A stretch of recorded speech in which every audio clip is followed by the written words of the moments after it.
मन में भी चोरी का विचार आया, पाप कर्म का विचार आया, उसको वह दंडित कर देता था। उसके राज्य में सतयुग जैसा वातावरण हो गया। और पुराण में तो लिखा है वो सुदर्शन चक्र का अवतार, सुदर्शनावतार था।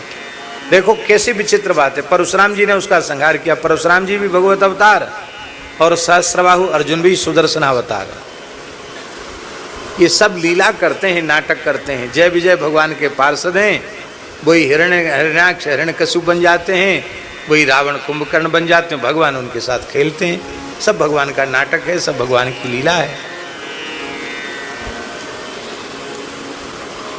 सहस्त्रबाहु अर्जुन प्रातः स्मरणीय है, प्रातः काल उसका स्मरण किया जाता है।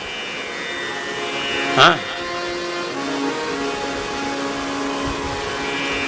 कार्तवीर्यार्जुनो नाम राजा बाहु सहस्रवान तस्य स्मरण मात्रेण गतम नष्टम च लभ्यते।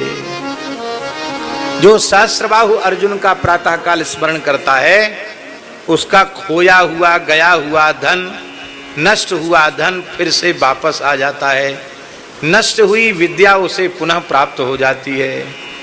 और कोई आपका प्रिय व्यक्ति घर छोड़ के चला गया हो, आप बहुत परेशान हो रहे, उसके लिए इस मंत्र का कोई विधि पूर्वक जप कर ले तो वो व्यक्ति कहीं भी गया होगा, यदि जिंदा है तो वो खिंचा हुआ चला आएगा। आज भी ऐसा विचित्र प्रभाव है इसके स्मरण का। तो भगवान की सृष्टि है, सब यहाँ उपयोगी है। ऐसा भी मंत्र है कि नष्ट हुआ फिर से प्राप्त हो जाए, और ऐसा भी मंत्र है कि चोरी ही न हो। हाँ? जैसे प्रातः स्मरण होता है, ऐसे रात्रि स्मरण भी होता है। रात्रि स्मरण के श्लोक मंत्र सब अलग हैं। प्रातः स्मरण तो लोग जानते हैं, रात्रि स्मरण नहीं जानते। अब कभी अवसर होगा तो हम ग्रंथ से आपको रात्रि स्मरण भी बताएंगे, किनका नाम लेकर रात में सोना चाहिए, कैसे सोना चाहिए, ये भी लिखा हुआ है। तो रात्रि स्मरण में एक श्लोक आता है, तिस्रो भार्या कपल्लस्य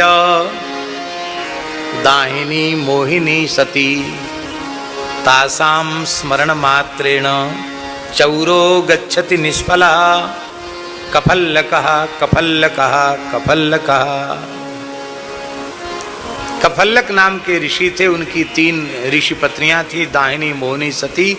उनको वरदान प्राप्त था कि उन ऋषि का और उनकी ऋषि पत्नियों का जो स्मरण करेगा उसके घर में चोरी नहीं होगी। चोर खाली हाथ जाना पड़ेगा चोर को।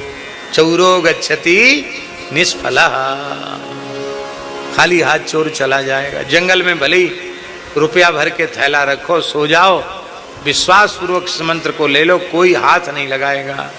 पर ऐसा करना मत आप लोग,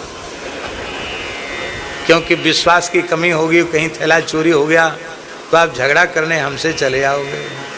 लेकिन हम तो ये समझते हैं कि शास्त्र में जो कुछ लिखा है उसमें संदेह का अवसर ही नहीं, एकदम सत्य है। चौरो गच्छति निष्फलः, कफल्लकः कफल्लकः कफल्लकः, ऐसा कहना चाहिए। सोते समय सिर की ओर पूर्ण घट जल भर कर रखना चाहिए। एक घड़ा जल, पूर्ण घट जल भर के रखना चाहिए। बड़ा पवित्र, बड़ा शुभ होता है। शिरोभाग में सैया के जैसे इधर मस्तक है तो उसके पीछे एक चौकी पर सुंदर एक घड़ा रखो जल भर के। शैया के 2-4 पग दूर पादुका रखनी चाहिए। जूता चप्पल पादुका खड़ा हूं, ये नहीं कि खोपड़ी की तरफ खड़ा हूं रख दो, उधर पादुका रखनी चाहिए। और सोते समय अपने दाहिनी भुजा की तरफ खादिर लगुडम, खैर की लकड़ी का अच्छा मजबूत डंडा रखना चाहिए। खैर की लकड़ी का डंडा बहुत वजनदार होता है, और इतना मजबूत होता है कि हल्के से भी किसी के मस्तक पर पड़ जाए तो उसकी कपाल क्रिया सुनिश्चित समझ लो। बंदूक गोली की जरूरत नहीं, एक डंडे में ही कपाल क्रिया हो जाएगी। जय सिया राम। ये भी लिखा है कि डंडा हाथ में रख करके सो। बोलो वृंदावन बिहारी। पुराणों में, धर्म ग्रंथों में सब लिख दिया है। इतनी सावधानी। तो महाराज जी ये प्रातः स्मरणीय है सहस्राबाहु अर्जुन।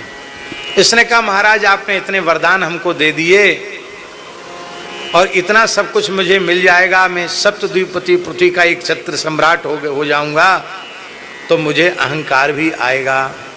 अहंकार से बच नहीं सकता। प्रभुता पाए काहे मद नाही। तो महाराज ये भी बता दो मेरा विनाश कैसे होगा। ये हम अपने मन से नहीं बोल रहे हैं, ये महाभारत में लिखा है, आप पढ़ लेना महाभारत में। अर्जुन ने कहा मेरा विनाश कैसे होगा। का मनुष्य का अभ्युत्थान उत्थान ब्राह्मण की कृपा से होता है और उसका पतन भी ब्राह्मण के तिरस्कार से होता है। एक ब्राह्मण की कृपा से तुम्हें यह सब मिला है। मैं ब्राह्मण हूं, भगवान कह रहे हैं दत्तात्रेय।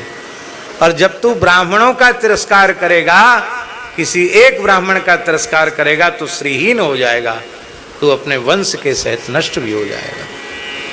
और जब जमदग्नि महर्षि का तिरस्कार कार्तवीर्य अर्जुन के द्वारा हुआ तो खुद भी परशुराम जी के द्वारा वीर गति को प्राप्त हुआ और पुत्र भी मारे गए। ये दत्तात्रेय भगवान का भी स्मरण श्री द्रुमल जी महाराज ने किया।